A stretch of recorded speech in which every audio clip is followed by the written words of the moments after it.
Bienvenidas, bienvenidos amigos y amigas, gracias por estar con nosotros en su programa En Análisis, una producción de Bálsamo Radio TV.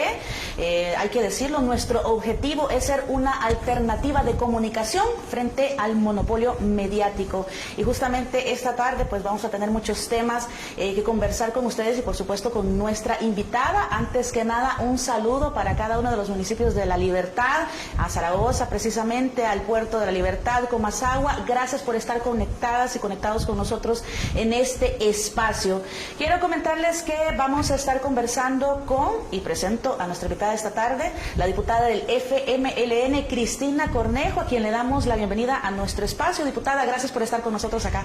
Mónica, al contrario, muchas gracias a ustedes por la invitación y un saludo a todos los amigos y amigas que nos están viendo y escuchando a través de En Análisis de Radio y TV Bálsamo. Así que muchas gracias por la invitación y como tú dices, es una opción para que también la gente tenga otra versión de los hechos que está sucediendo en el país.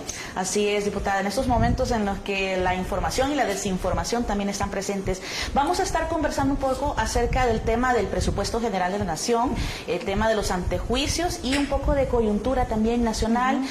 Diputada, y antes que nada vamos a ir a una nota que nos introduce a los temas que vamos a estar abordando en este momento, así que escuchemos. En septiembre, el Ejecutivo presentó ante la Asamblea Legislativa la propuesta de presupuesto general de la Nación para el 2021 por un monto de más de 7.453 millones de dólares, superando en un 16% el aprobado en este año. De acuerdo a lo planteado por el ministro de Hacienda, hay un incremento en la inversión social, con énfasis en salud, educación y seguridad pública, rubros en los que se destinará el 40%.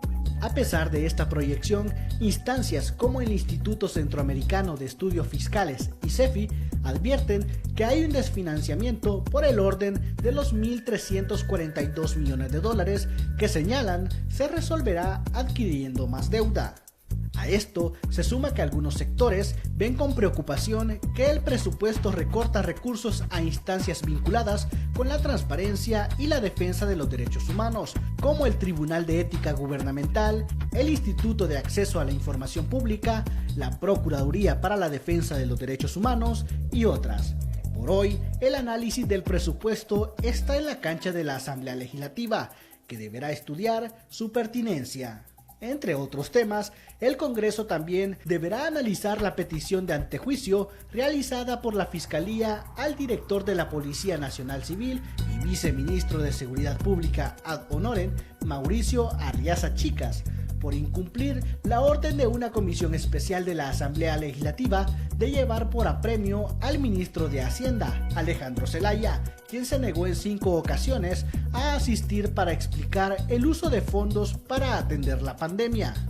Este y otros temas de coyuntura nacional serán los puntos de conversación con nuestra invitada, la diputada del FMLN, Cristina Cornejo, quien forma parte de las comisiones de legislación y puntos constitucionales y la de reformas electorales y constitucionales de la Asamblea Legislativa.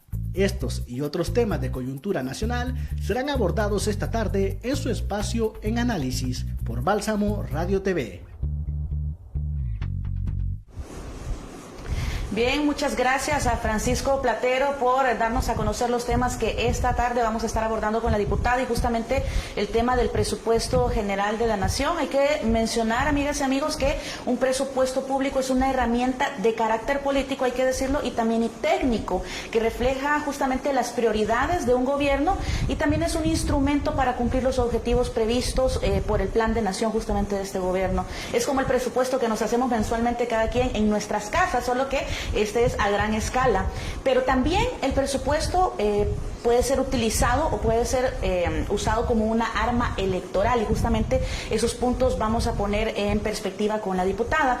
El 30 de septiembre, diputada, se presentó la propuesta de presupuesto, 7.453 millones, más de 1.000 millones diferente, ¿verdad? Al año pasado ya se inició con esta discusión. ¿Cuáles son las perspectivas que se tienen? Efectivamente, Mónica, gracias por la introducción, porque tú has dicho unos temas muy ciertos. Este es un presupuesto presupuesto que ahora más que nunca se ha convertido en un presupuesto político, ¿verdad? Pero que también debe de ser analizado desde el enfoque técnico, porque efectivamente, y es muy bueno comparar como el presupuesto que nosotros y nosotras tenemos en nuestras casas, que si no tenemos, no podemos gastar lo que no tenemos. Y esto es lo mismo que pasa en este presupuesto general de la Nación, porque si no hacemos un presupuesto que no vamos a poder cubrir con todas las necesidades que requerimos todo el año. Efectivamente, está un presupuesto que asciende a 7.453.5 millones, Mónica, 1.027 millones más, ¿verdad?, en relación al tema del presupuesto aprobado en el año pasado, en el 2020, y yo quiero decir que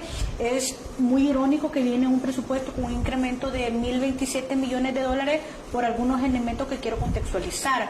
Primero, yo quiero decir que, de hecho, según el ICEFI, que es parte de la nota introductoria, que es el Instituto Centroamericano de Estudios Fiscales, El Salvador es uno de los países que más ha decrecido en la economía, y vamos a finalizar decreciendo la economía, que ronda casi a los 9 puntos porcentuales, o sea, es decir, estamos cayendo en la economía 9 puntos, somos el país de Centroamérica que más va a caer.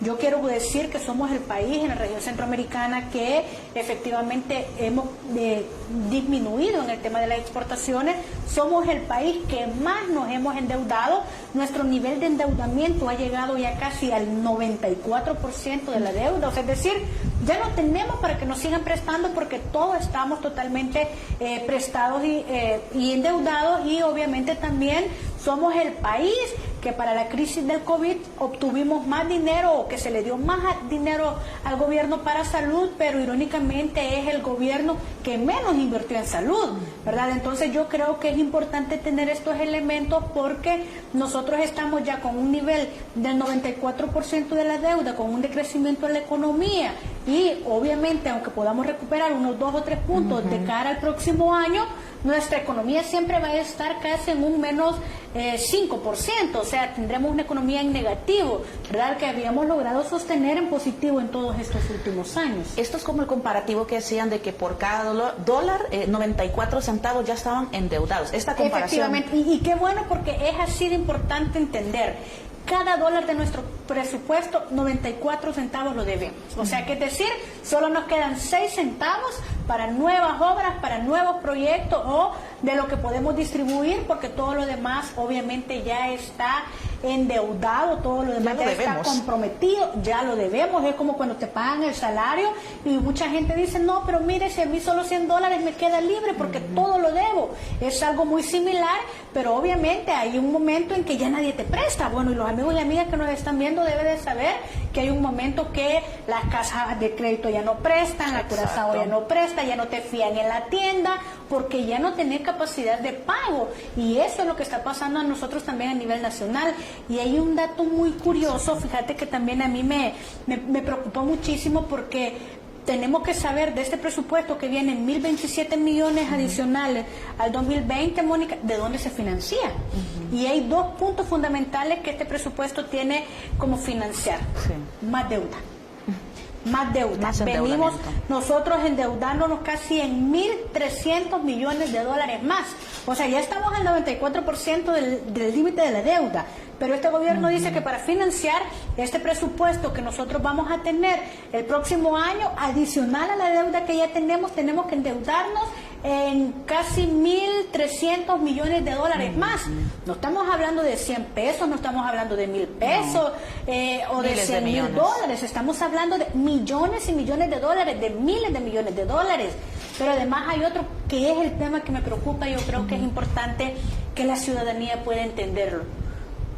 Es el tema de que están previendo que la otra fuente de financiamiento es una recolección superior al IVA de lo que se recuperó este año. Ellos proyectan recuperar 327.5 millones más el próximo año. Entonces, cuando uno se pregunta, bueno, miren, ya dije que somos de la economía que más hemos decrecido, ya dije que hemos decrecido en las exportaciones, ya dijimos nosotros que tenemos un nivel de endeudamiento del 94%, o sea que solo nos quedan 6 centavos para poder invertir en otra cosa, pero además De hecho, también el Instituto Centroamericano de Estudios Fiscales ha proyectado que nosotros estaríamos cerrando con más de 100,000 desempleos formales.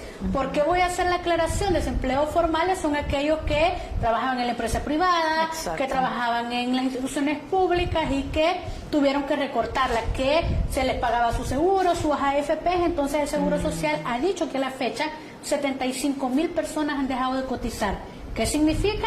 75,000 personas que han sido despedidas hasta la fecha, con una proyección de llegar a incrementar casi los 100,000 a cierres de año. Pero esto es en el sector formal, pero en el sector informal mucha información es que se triplica eso, o sea, es decir, la gente que vendía minutas en el puerto, la gente que era mesera en el puerto, la gente que vendía sus cositas en el muelle, todo el tema de la gente que tenía su salón de belleza, que tenía su peluquería, que tenía su panadería, su propio negocio, su pupusería, sus propios negocios, y lo detallo en esto porque muchos creen que nosotros estamos defendiendo a los grandes empresarios cuando nosotros decimos pequeños, medianos y micros. No, si yo tengo muchos compañeros y compañeras, de hecho, por cierto, una compañera de aquí de Zaragoza que en la pandemia me decía: mire, diputada, yo vendo pan en la esquina, no me dejan vender, y ahora ¿cómo le doy de comer a mi hija si es de lo que nos subsistimos? A esos empleos hay más de 300,000 personas que también van a quedar. Pero viene y me dice que con todo entonces, ¿qué es la lógica? Si nosotros tenemos toda esa disminución, la recolección de impuestos disminuye, ¿verdad? O sea, todo te va a disminuir, tienes menos adquisición, tienes menos dinero para gastar, vas a gastar menos, pero entonces nos dicen que va a incrementar la recolección de IVA. ¿Cuál es la única explicación? Y lo dice el ICEFI, y lo dice el Instituto Centroamericano de Estudios Fiscales, lo ha dicho la CEPAL, lo han dicho otros organismos internacionales, que lo que están previendo es un incremento del IVA entre 2 a 4 puntos porcentuales. ¿Y quiénes van a pagar eso? ¿Quiénes lo van a pagar? Miren ustedes, lo que ha pasado, yo voy a poner aquí en comparación. Qué bueno que se les esté ayudando a nuestros hermanos centroamericanos, qué bueno que se les esté ayudando a los hermanos hondureños, a los hermanos guatemaltecos. Yo solo les quiero pedir un favor: no le agradezcan al presidente, agradezcanle a toda la población que está sin desempleo, que nosotros somos, ellos son los que están pagando esos alimentos que le han enviado con nuestros impuestos, con nuestra deuda. Pero además también yo creo que es importante que entendamos y que sepamos que El Salvador es un país que necesita. Y a esta altura hay muchas personas que están necesitando de una ayuda. De hecho, la comunidad Nuevo Israel, si tú te recuerdas, que es de la que salió más afectada por las lluvias en aquel momento de la tormenta tropical Amanda, ¿verdad? Desde mayo se le prometió una ayuda de $10,000 las casas, y hasta el día de ahora están en albergues, sin haber recibido la ayuda de los $10,000, sin haber recibido sus casas y obviamente esperando este tipo de ayudas. Entonces yo creo que hay una contradicción con lo que tú decías al inicio. Hay una campaña mediática que nos hace creer que vivimos en el país de las maravillas, pero que efectivamente nos estamos encontrando en una situación muy compleja, Mónica. Mira, y nosotros le hemos dicho al ministro, y cuando estamos discutiendo los rubros en la Comisión de Hacienda, cuando se mandó a llamar a la ministra de Educación, y le dice: mire, ministra, ¿cuál es su plan? ¿Por qué va a incrementar? ¿A dónde va a incrementar esto? ¿Va para el tema del pago de los profesores? ¿Va el tema del pago del escalafón que viene aumentando? ¿Qué condiciones están mejorando? ¿Cuáles son los beneficios? Y nos dice la ministra: es que fíjese que no imprimí el plan por la pandemia, por eso no se los traigo. Y entonces la ministra como que no se ha dado cuenta que todos ya nos hemos reinstalado a cada uno de nuestros trabajos, porque efectivamente la vida tiene que continuar, porque si no continuamos trabajando también hay otras consecuencias. Pero no es ese el tema del fondo, el tema es que no hay un plan. El tema es, Mónica, que no sabemos a dónde van los incrementos en estos presupuestos, que obviamente nosotros vamos a respaldar todo incremento que vaya al área de seguridad, de salud, siempre y cuando esté justificado. En la parte social, por decir. Ajá. Fíjense que, bueno, nosotros también tenemos algunas impresiones. Héctor Dada de PROES también decía que es un presupuesto inviable porque ha supuesto ingresos para el presente año que es muy difícil de alcanzar por el contexto de la pandemia. Y ahí usted mencionaba un poco sobre lo del aumento del impuesto sobre la renta, que podría ser un riesgo que tenga la población, pero también se tendrá que crear un nuevo impuesto patrimonial. Se habla de un impuesto patrimonial. ¿A quién afectaría esto? ¿Cómo sería este panorama? Se habla de muchos impuestos y yo dentro de esto quiero decir que porque nosotros también tenemos muchas dudas de este presupuesto y queremos que nos informen porque, miren amigos y amigas, yo quiero que entendamos algo.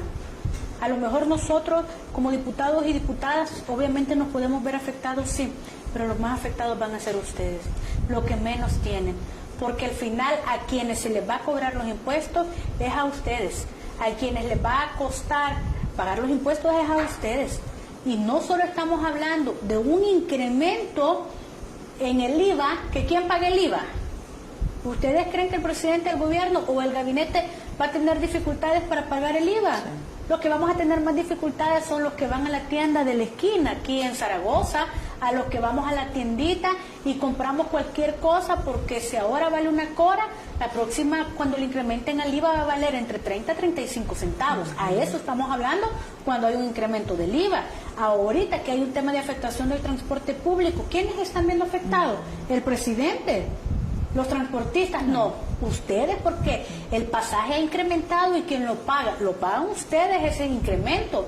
Ahora viene el tema del impuesto al patrimonio, están hablando de otros impuestos como los que ha planteado, pero también el que ha planteado la diputada Milena Mayorga, que es diputada, ustedes saben, electa por Arena, pero que ahora es de la que está con el presidente Bukele, la que ha sido nombrada como embajadora, y que por cierto se quiere traer a todos los salvadoreños aquí porque dice que no sobra el trabajo, no sobra la economía, no sobra la seguridad. Bueno, no sé en qué país vive ella, pero obviamente uno de los temas que vamos a analizar más adelante, ella ha puesto una moción también de incrementar el impuesto a toda la comida rápida, chatarra, que le llama a ella. Pero a veces, si la gente le sale más práctico comerse un hot dog, comprar una soda con un churrito, ¿quién no me va a decir que la gente su almuerza? La gente a veces hace el sacrificio para comprar la pizza de aquí de la esquina, que por cierto es muy buena. O sea, es decir, ¿quiénes son los que se están viendo afectados con este tipo de impuestos? La gente más pobre. No se traslada a los empresarios, por ejemplo. Los empresarios no la van a trasladar.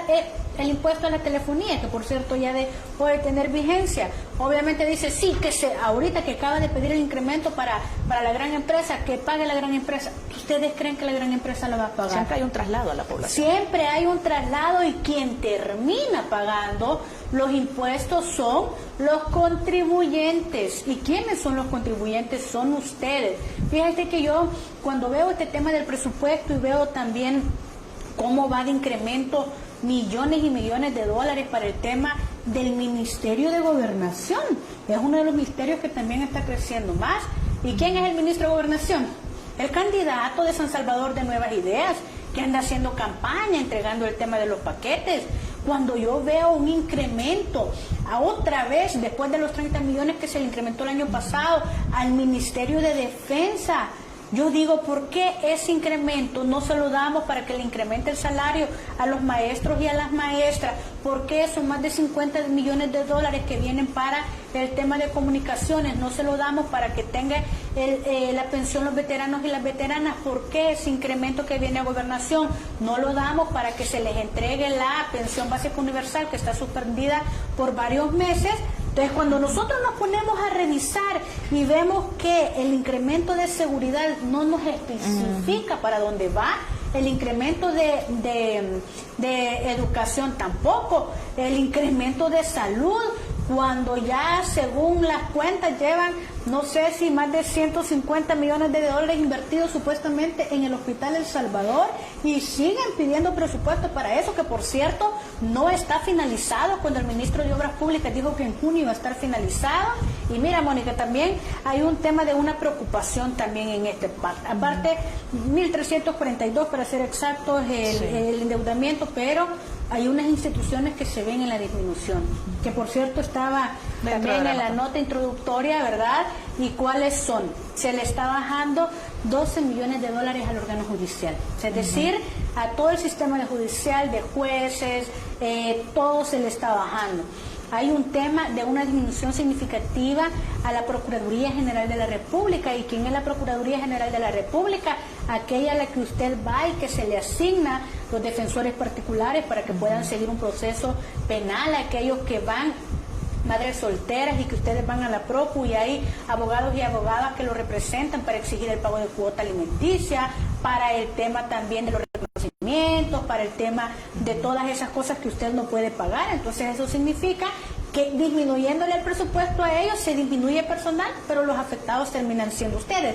Esa es la colita. Hay un tema de una baja al Tribunal Supremo Electoral, hay una baja otra vez al Tribunal de Ética Gubernamental, va la cuarta disminución en el año para el Instituto de Acceso a la Información Pública, va una disminución a la Corte de Cuentas de la República, va una disminución al Consejo Nacional de Judicatura y obviamente instituciones contraloras. Todas las instituciones contraloras que están ejerciendo la función legal y constitucional de ser peso y contrapeso, y la que están controlando el buen manejo de los fondos públicos, todas esas instituciones llevan un nivel de disminución y nos preocupa muchísimo eso. Claro, vamos a seguir hablando de este aspecto, diputada, al regresar de la pausa, porque también me interesa. Hay otros sectores que también han mostrado la misma preocupación porque justamente son instituciones que controlan o que hacen una contraloría al Estado justamente. Así que vamos a verlo al volver de la pausa. No nos cambien, que ya regresamos.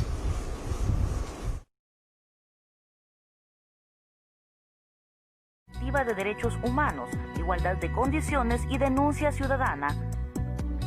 Una producción de Bálsamo Radio TV, todos los jueves a las 3 de la tarde por el 92.1 FM, en Facebook y YouTube por Bálsamo Radio TV. En análisis. Acopanchi DRL. Somos una asociación de mujeres bordadoras que elaboramos el tradicional paño pancho, una herencia cultural del municipio. También confeccionamos ropa a la medida para mujeres, hombres, niñas y niños, mantelería, bordado en general, mascarillas de tela y mucho más. Estamos en el Parque Escultórico Puerta del Sol en Panchimalco. Contáctanos al 7668-7532 o escríbenos al correo acopanchi@gmail.com. Una ciudadanía activa es la que conoce sus derechos y exige su cumplimiento. ¿En El Salvador existe ciudadanía activa?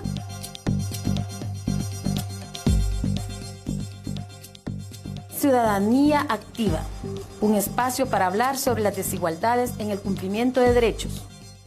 Por Bálsamo Radio TV y Altavoces.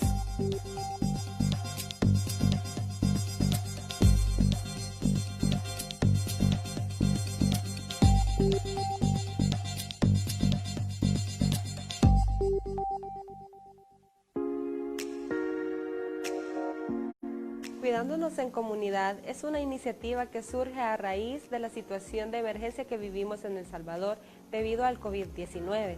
Muchas personas están presentando diversos síntomas físicos y emocionales que se derivan del contexto durante la cuarentena, como el encierro domiciliar, el trabajo desde casa, la educación desde casa, el alejamiento de familiares y amigos, despidos de los lugares de trabajo, el miedo al contagio, duelos, entre otros. Esta situación ha profundizado las problemáticas sociales históricas, como la falta de acceso al agua, la vulnerabilidad alimentaria, y ha originado situaciones que necesitan ser abordadas desde el punto de vista de la psicología. Búscanos en balsamoradiotv.com y síguenos en nuestras redes sociales. Hasta la próxima. Aqua te invita a sintonizar el programa Abriendo Caminos Mientras Avanzamos, un espacio de análisis y reflexión sobre temas de la coyuntura local, nacional e internacional relacionados con el derecho humano al agua, a la alimentación, la comunicación y a una vida digna en la cordillera del Bálsamo. Acompáñanos todos los lunes de 7 a 8 de la noche, Abriendo Caminos Mientras Avanzamos, aquí en Radio Bálsamo 92.1 FM. En análisis, los temas que interesan a la población abordados desde la perspectiva de derechos humanos, igualdad de condiciones y denuncia ciudadana. Una producción de Bálsamo Radio TV, todos los jueves a las 3 de la tarde por el 92.1 FM y en Facebook y YouTube por Bálsamo Radio TV. En análisis. Porque también me interesa eso. Es Sí. que el tema de presupuesto Sí. es bien. Ahí vamos, creo yo.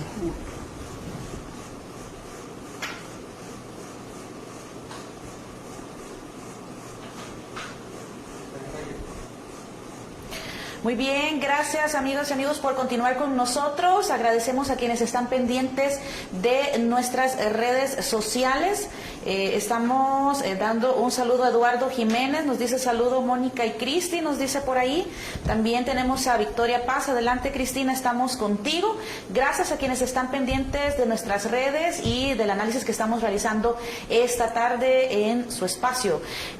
Diputada, estamos hablando justamente de la parte del presupuesto y usted mencionaba la preocupación que existe porque se ha recortado recursos a instancias vinculadas a la transparencia y la defensa de derechos humanos. Y antes de pasar y seguir con este análisis, quiero mostrar, y tal vez le pedimos a producción si nos tiene listo, algunas de las palabras que dieron a conocer ICEFI a través de un comunicado, justamente tal vez si nos lo pueden colocar, y ellos expresaban la misma preocupación que usted nos decía en el bloque anterior sobre las instituciones que pues están haciendo Contraloría. Incrementar el presupuesto de las instituciones encargadas de velar por el buen uso de los recursos públicos, el acceso a la información pública y la garantía de los derechos humanos, tales como la Corte de Cuentas, el IAIP y PDDH, son justamente una de las recomendaciones que están brindando. Incrementar, porque son a los que se les ha recortado.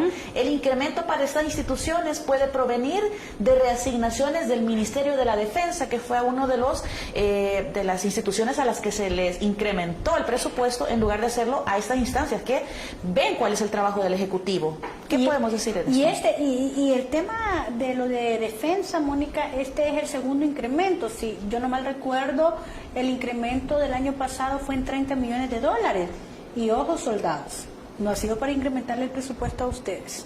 Ojo, no ha sido para mejorarles el nivel del bono de alimentación, no ha sido para mejorar el bono de, para mejorar el tema de sus uniformes.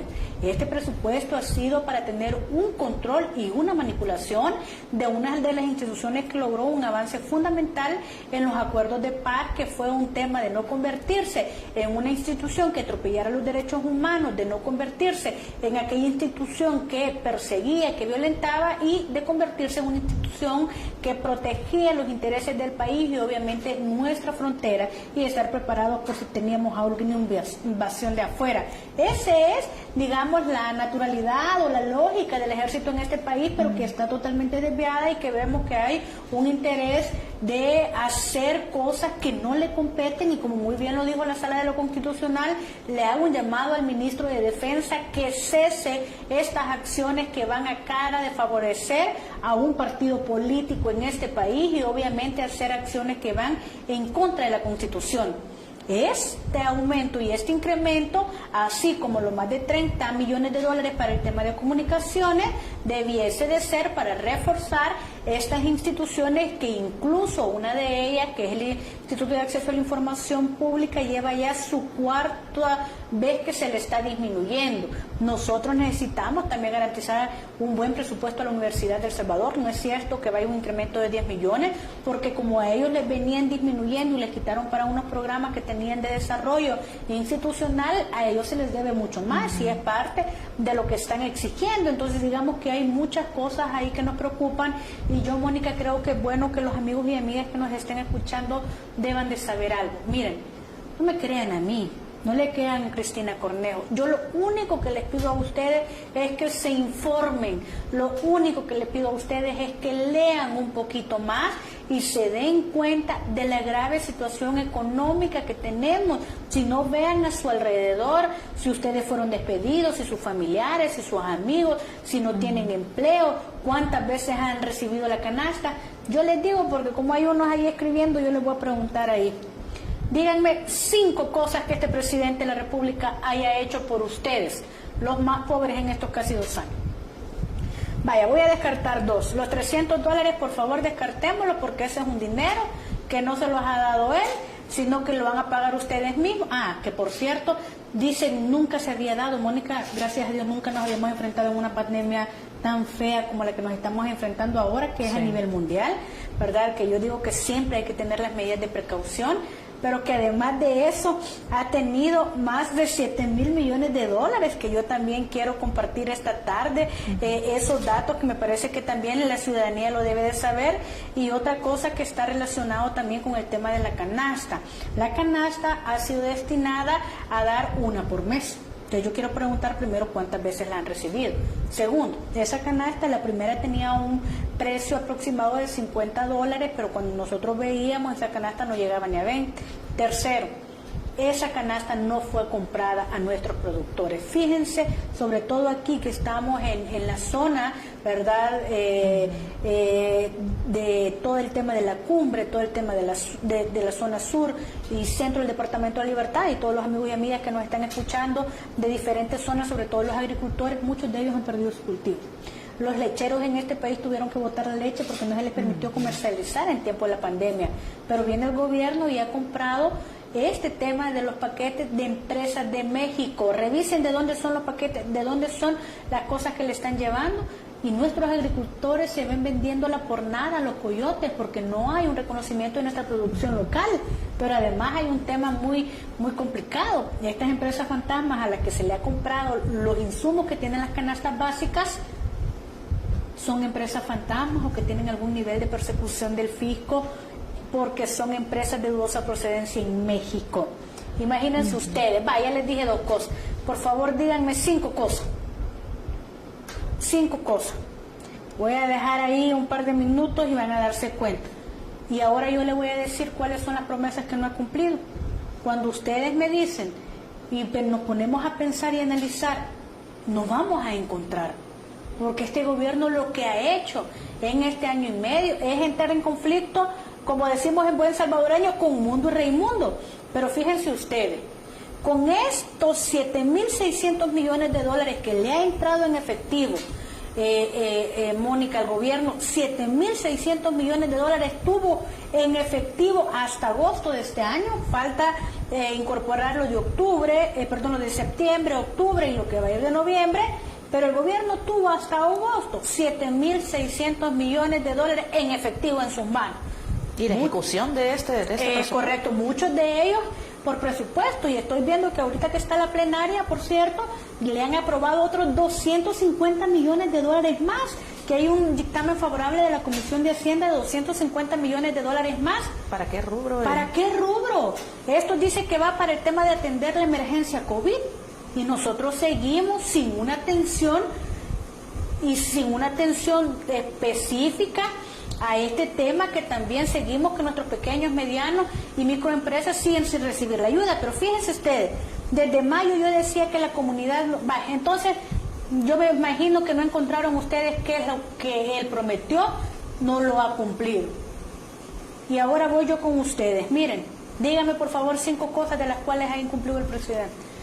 Primero, desde mayo, la gente de la comunidad Nuevo Israel, que fue afectada por la tormenta Amanda en San Salvador, sigue esperando los $10,000 para sus casas y sigue esperando sus viviendas. Siguen hasta el día de ahora, amigos y amigas, en albergues en condiciones muy deplorables.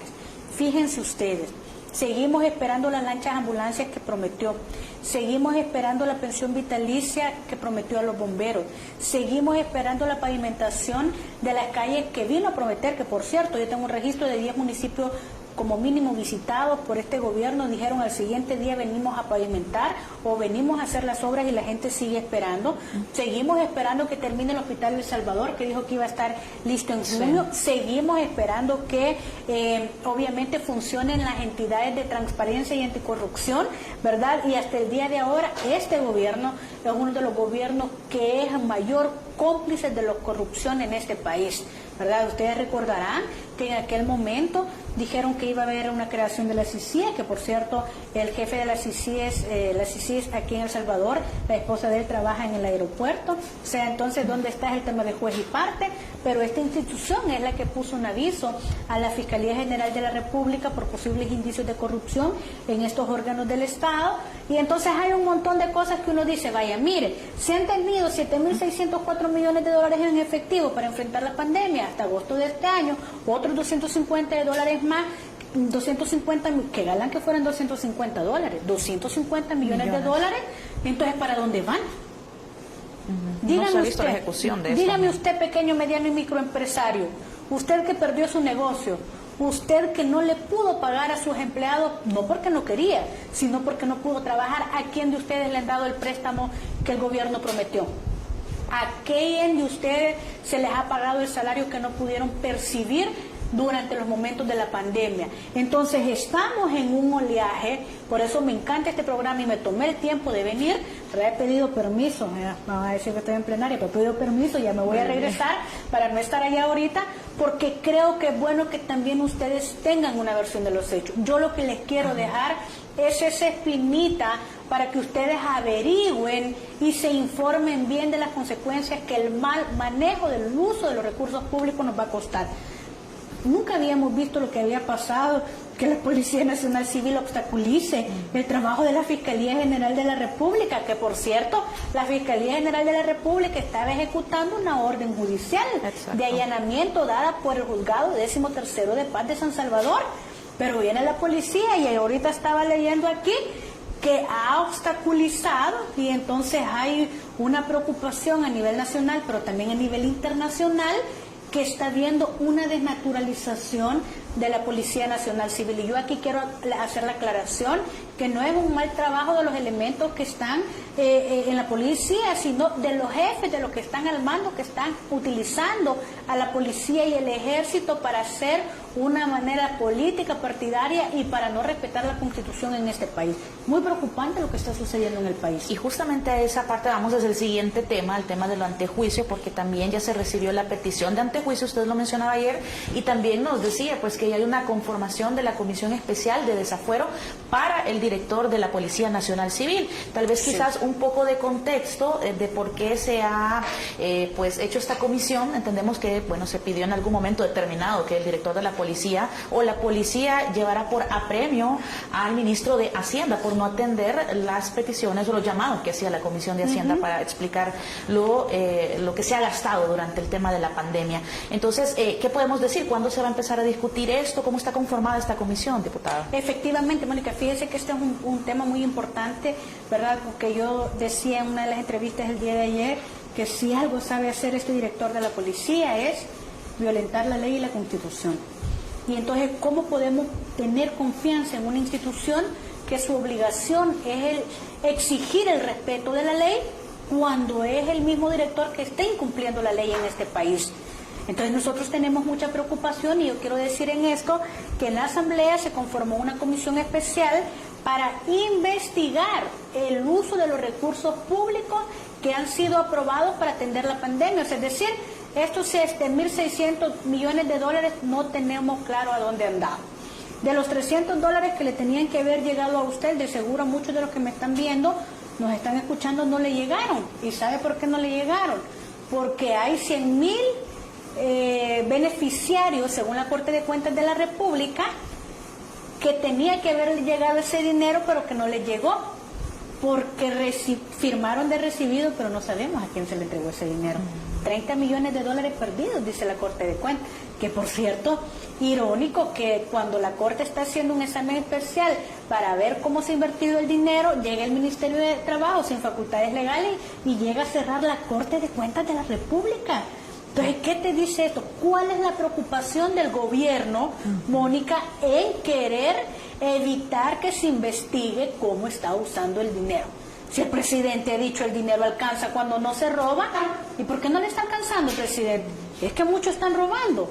El presidente dice que el que nada debe, nada teme. Entonces, ¿por qué obstaculiza la investigación si nada deben sus funcionarios? Y si usted asegura que no se están realizando actos de corrupción, entonces deje que las instancias que están al frente de estos hagan su trabajo. Dejen de recortar el presupuesto a todos los agentes contralores, que su función es garantizar que el dinero de los salvadoreños esté bien invertido. Si es que al final ese dinero no es ni del presidente, no es mucho menos de los diputados, ese es un dinero de los salvadoreños y de las salvadoreñas, porque todo el presupuesto es producto de los impuestos de los salvadoreños. Es que aquí nosotros, mire que hay impuestos por todo y para todo, ¿verdad? Y obviamente hay casi otros tres impuestos que están viendo de incrementar o de crear el próximo año, y por eso es que yo tengo una gran preocupación, Mónica, de cómo va a estar conformada la próxima Asamblea Legislativa.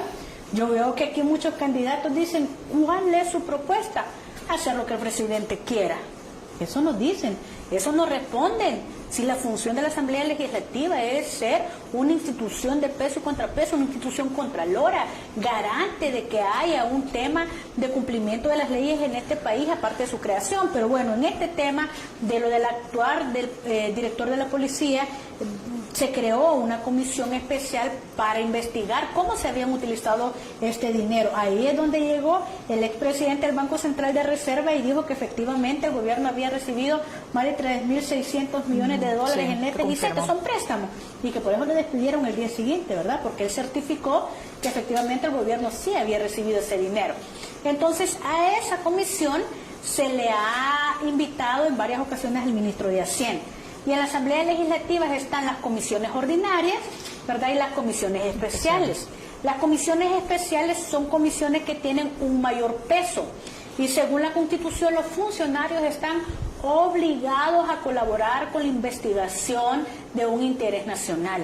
Y en este caso, el tema de interés nacional era, señor ministro, de estos 7.600 millones de dólares que usted ha tenido, ¿dónde los ha invertido? ¿Cómo los ha invertido? El ministro se negó.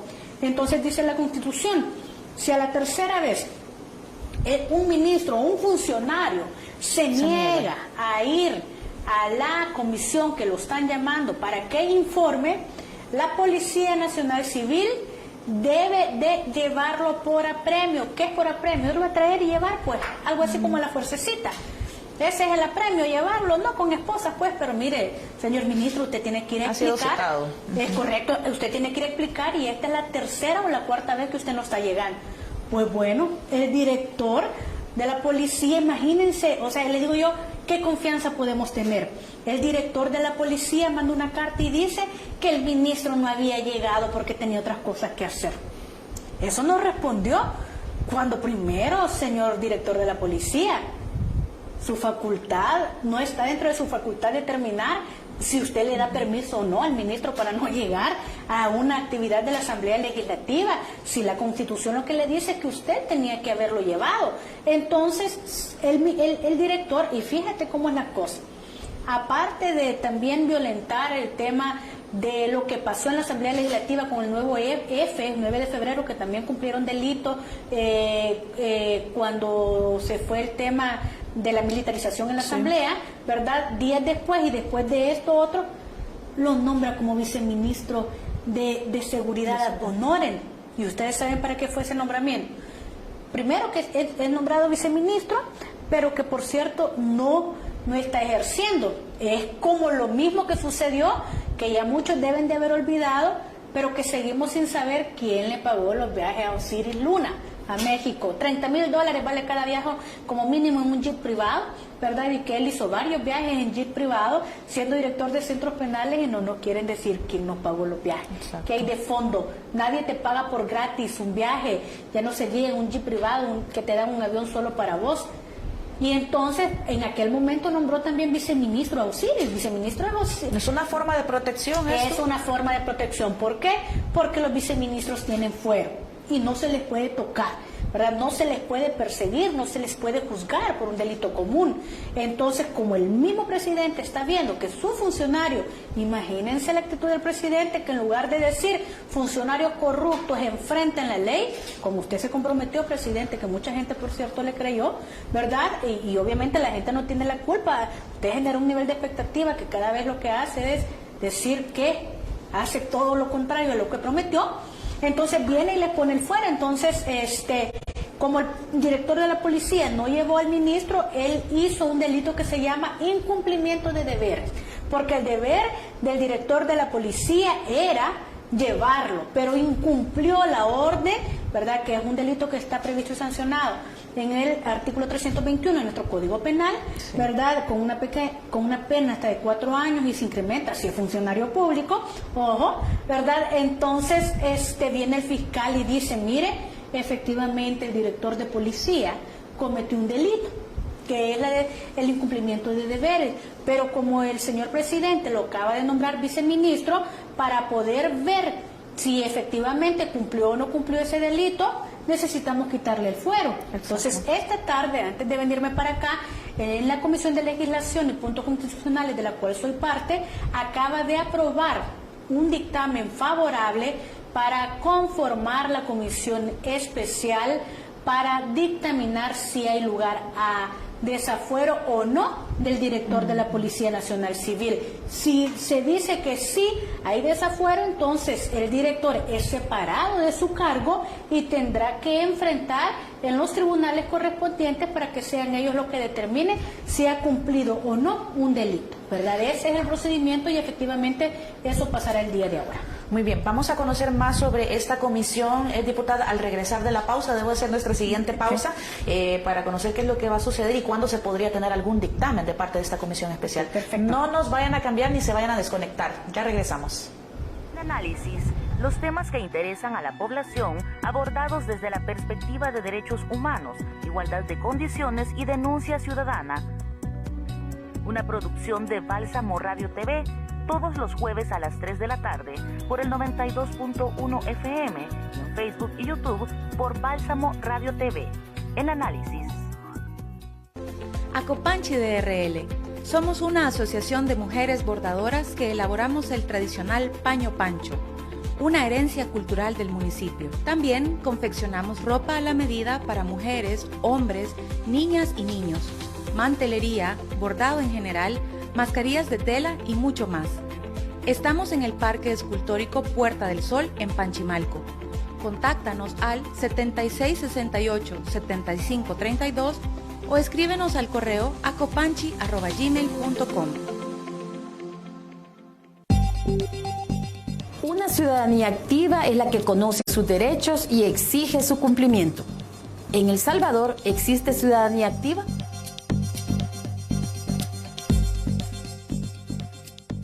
Ciudadanía Activa, un espacio para hablar sobre las desigualdades en el cumplimiento de derechos, por Bálsamo Radio TV y Altavoces.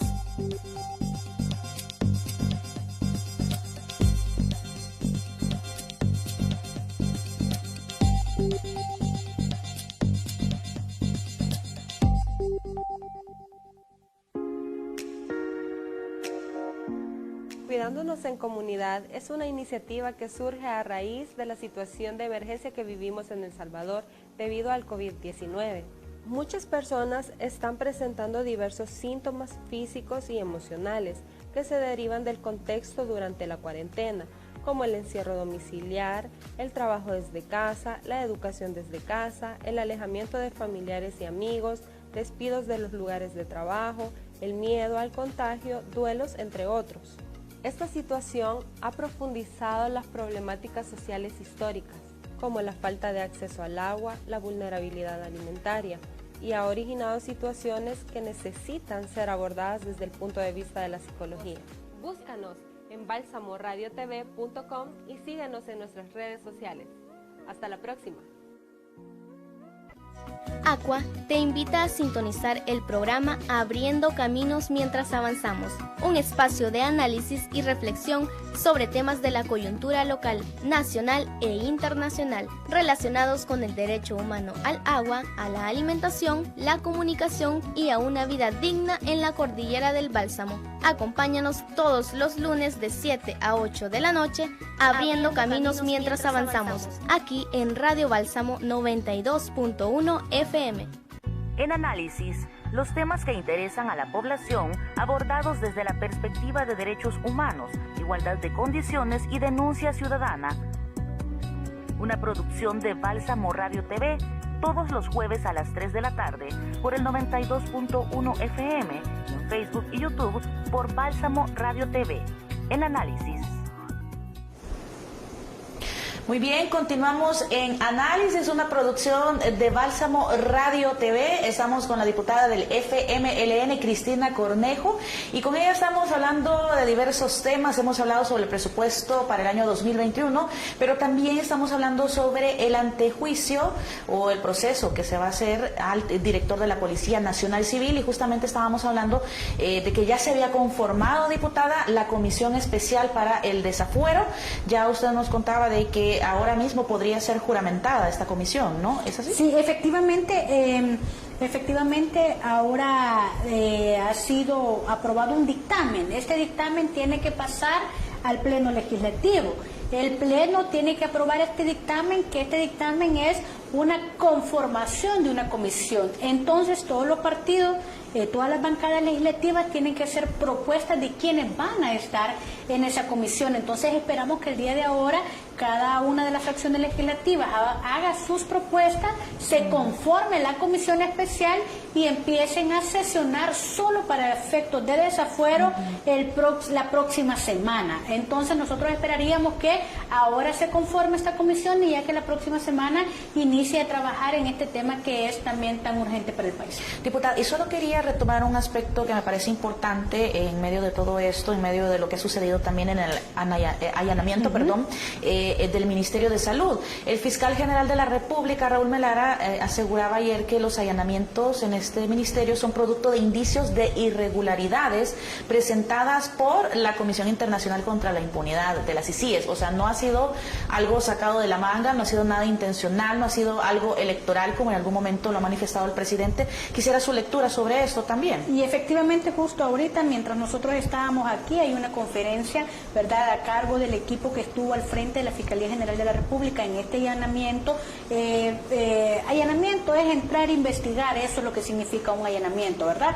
Es como cuando a usted le dicen, mira, en su casa esta persona cometió un delito, lleva una orden del juez, entran a revisar y si hay alguna cosa que pueda ser prueba de que usted cometió ese delito, entonces se llevan para investigación. Eso es lo que significa un tema de allanamiento, y efectivamente es bastante irónico, ¿verdad?, y el mismo ministro de Salud el día de ahora en una declaración confirmó, Mónica, que este tema de esta investigación tiene la base de un informe que presentó uno de los miembros de la CICIE, ¿verdad?, que ha sido conformada por el mismo presidente de la República, que por cierto, la CICIE ya había mandado una notificación a la Corte de Cuentas de la República para investigar sobre las irregularidades en el manejo de los fondos del Ministerio de Agricultura, porque en este país, ¿saben cuál ha sido el ministerio que más ha gastado en compras?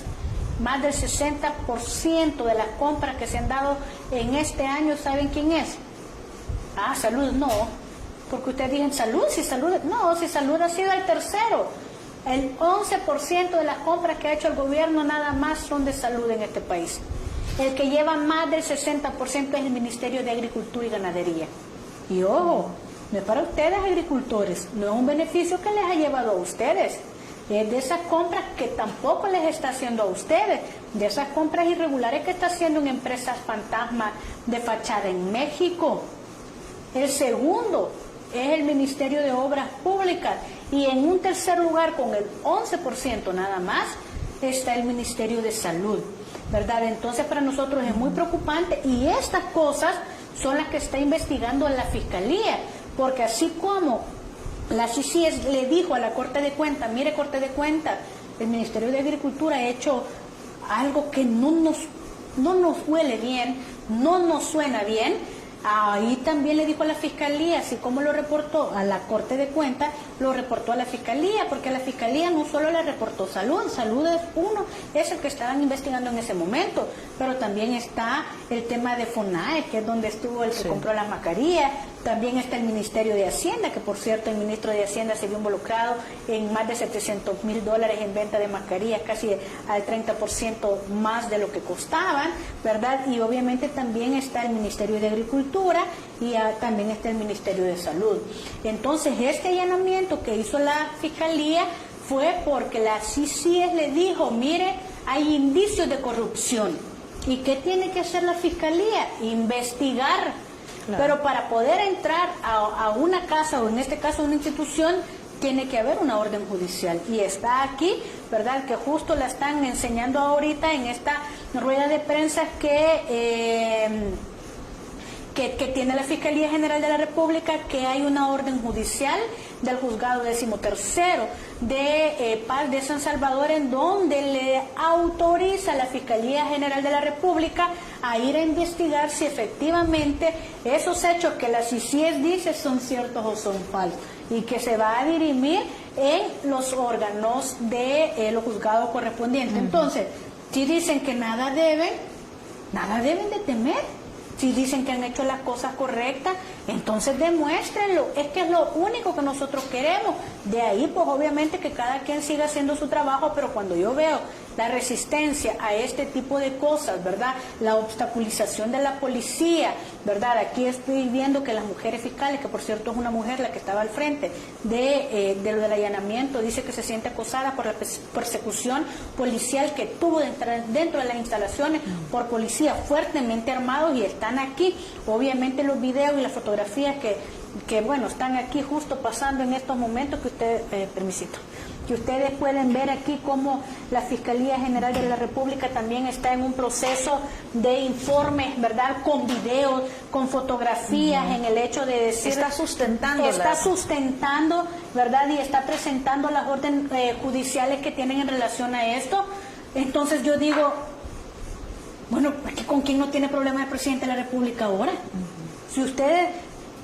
Con las iglesias evangélicas, con la iglesia católica, con los religiosos, con los académicos, con las universidades, con el Tribunal Supremo Electoral, déjenos a nosotros como asamblea, vaya, porque yo sé que obviamente déjenos a nosotros fuera, con los jueces, con los magistrados, ahora con la Fiscalía, con la Corte de Cuentas de la República, se está peleando hasta con congresistas y senadores estadounidenses, con los de la Unión Europea. Entonces yo digo, cuando algo pasa, pues, vea, entonces hay que escuchar y hay que ver qué está pasando a nuestros alrededores, que las cosas que están pasando no son tan fáciles, ¿verdad? Así es. Diputada, para quizás finalizar esta parte en el tema legislativo y en esta parte de esta coyuntura, solo entiendo que el próximo lunes 16 de noviembre también se va a conocer el dictamen, no sé si ya está, para desaforar al diputado Arturo Magaña. ¿Cuál será el procedimiento en este caso? Y si el FMLN también dará sus votos. Eso por una parte, y tal vez contarnos qué falta que se vea ahora en la plenaria de la Asamblea Legislativa. Veo que hay mucha actividad, veo yo. Primero voy a iniciar por esto. Falta que se vea el dictamen de conformación de la Comisión Especial de Desafuero para el director de la Policía. Veo que la Comisión de Hacienda acaba de aprobar ahorita un dictamen para aprobar 250 millones de dólares más para la atención al COVID, ¿verdad? Está en discusión en estos momentos el informe que acaba de dar la Comisión Especial que investigaba la persecución contra los periodistas en este país. En eso estaban en estos momentos, y obviamente faltan otros temas, pero digamos que estos son los temas más grandes que están en discusión. Por cierto, falta superar un veto que dio el presidente de la República, que nosotros habíamos aprobado para que los maestros y maestras pudieran ser atendidos, ya sea en el Seguro Social o en su sistema de salud que ellos tienen, que el presidente, por cierto, lo acaba de vetar, y estamos viendo si lo superamos, ¿verdad? Entonces, faltan esos elementos que entiendo que será una agenda bastante larga. Estamos ya a las 4:15 de la tarde, pero todos estos temas que yo he dicho no han pasado, o sea que va a una agenda muy larga, hasta muy noche de la Asamblea, de viendo estos temas del país. Ahora, en el tema del lunes, sí, ya hay una plenaria especial para conocer el dictamen. Toda la comisión, en el caso del diputado Arturo Magaña, quienes no recuerdan, es el caso del diputado que andaba ebrio, ¿verdad?, que tuvo un accidente de tránsito y que producto de ese accidente de tránsito falleció una persona, un joven de menos de 30 años de edad. Y entonces, para que él pueda ser juzgado por el delito que ha cometido, hay que quitarle el fuero y que se discute en los tribunales. Por cierto, yo quiero decir que muy protegido también por parte de las autoridades, como él es uno de los diputados que está con el presidente Bukele, tuvo una protección muy fuerte de la Policía Nacional Civil, ¿verdad? Y de otras instancias, que también irónicamente no fue capturado ese mismo día, no fue llevado no hubo un debido proceso. Tampoco fue llevado a medicina legal para que el examen, le practicaran el examen toxicológico y determinar el nivel de grado de alcohol u otras sustancias. Todo eso la la Policía Nacional Civil lo pasó por alto, y también hubo misteriosamente una suspensión de más de 2 semanas de la plenaria para no quitarle el fuero a él. Entonces, cuando sos amigo del presidente, podés incluso hasta matar y no te pasa nada, irónicamente, ¿verdad? Entonces nosotros hemos dicho, no, mire, que él, que producto de eso se cometió obviamente un homicidio, que él tampoco es que haya querido asesinar, no estoy diciendo, pero hubo un homicidio ¿Delito? Culposo, ¿verdad? O sea, falleció a alguien, no porque él haya querido matarlo, pero sí a consecuencia de los efectos que andaba. Entonces, que tiene que enfrentar en los tribunales correspondientes. Nosotros esperamos, de hecho, quien presidió esa comisión fue un colega diputado del FMLN, el diputado Milton Garay, ¿verdad? Ellos votaron en la comisión para el desafuero, y nosotros los 23 votos del FMLN estará listo para el desafuero el día lunes, para desaforar al diputado Arturo Magaña, que será separado de su cargo como diputado y obviamente tendrá que enfrentar en los tribunales comunes para ver qué es lo que sucede con él. Diputada, antes de finalizar y quizás ya pasando a otro tema, quizás un poco de coyuntura internacional, no quisiera cerrar sin antes preguntarle cómo evalúan ustedes los resultados en los Estados Unidos, el gane de Joe Biden y de la vicepresidenta, la primera mujer vicepresidenta en este país. ¿Qué mensaje envían estos resultados y cómo eso también impactará en El Salvador, considerando la relación tan estrecha que en su momento determinado ha demostrado a grandes rasgos pues el presidente Nayib Bukele? Entonces quisiera una lectura también sobre esto. Mira, yo cada vez me preocupo mucho también sobre este tema, pero yo sí dije algo y lo pusimos ahí en nuestras redes, es que el discurso de odio, de agresión, de violación a los derechos humanos, de violación a los derechos de nuestros migrantes, de violación precisamente a los derechos de los afros, de los latinos, y sobre todo este mensaje de odio, es el que le pasó una factura al presidente Donald Trump, ¿verdad? El presidente Donald Trump ha perdido las elecciones y el presidente Biden, el presidente electo, es el presidente en la historia de Estados Unidos con mayor cantidad de votos obtenidos, de voto popular obtenido. O sea, ¿qué significa esto? La gente se movilizó fuertemente a votar porque había algo que no estaba bien en Estados Unidos y querían cambiar.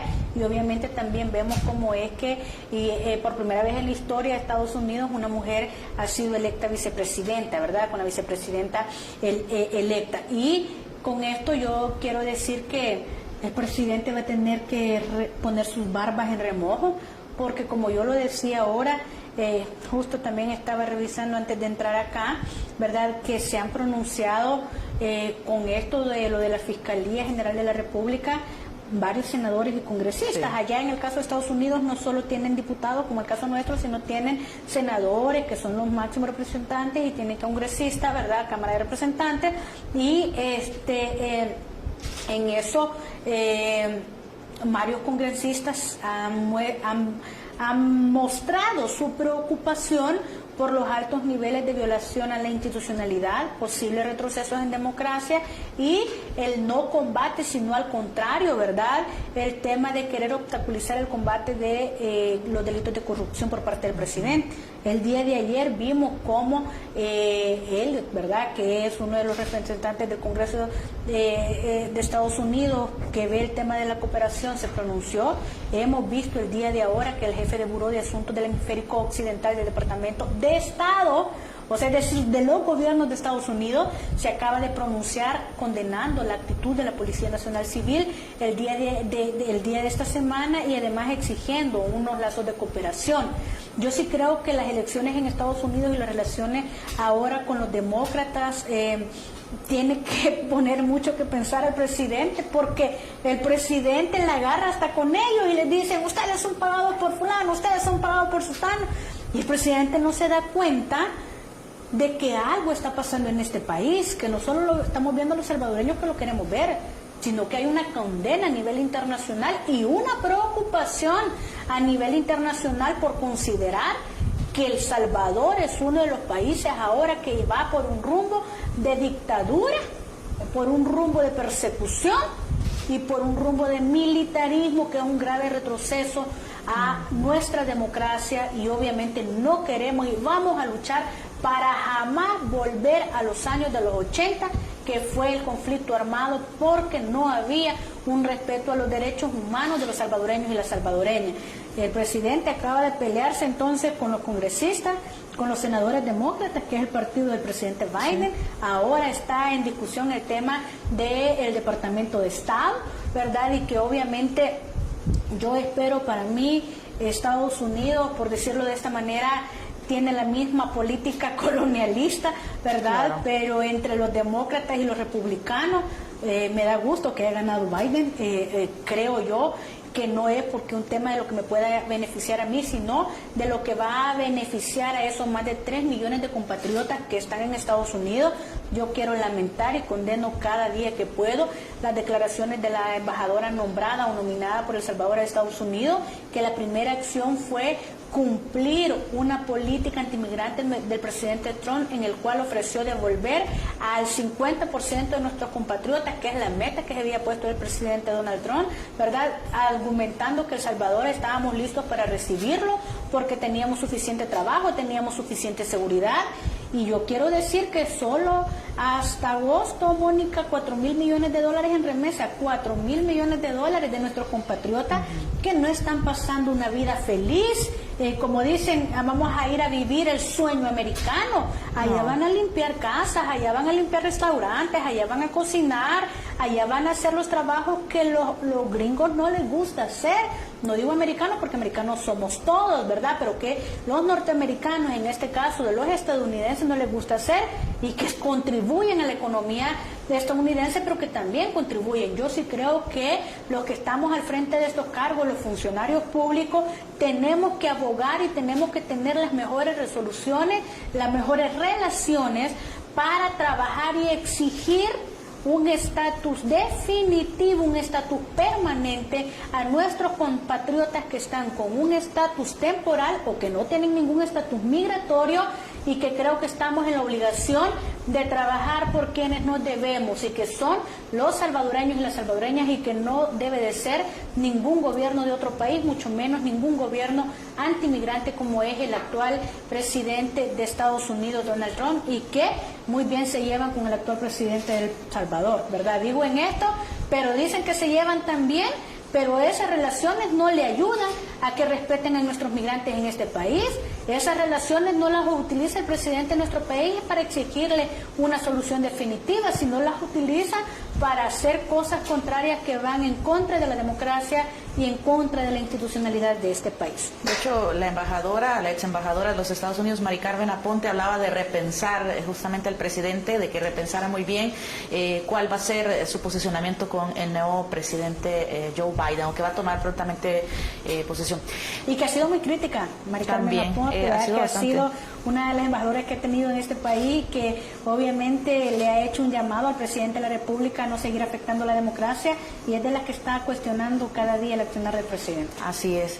Diputada, se nos ha acabado el tiempo. Yo siempre le he dicho que es nuestro peor enemigo, sobre todo cuando los temas son tan importantes, pero sabemos que también usted tiene que seguir cumpliendo su misión en la Asamblea Legislativa, en la plenaria de este día.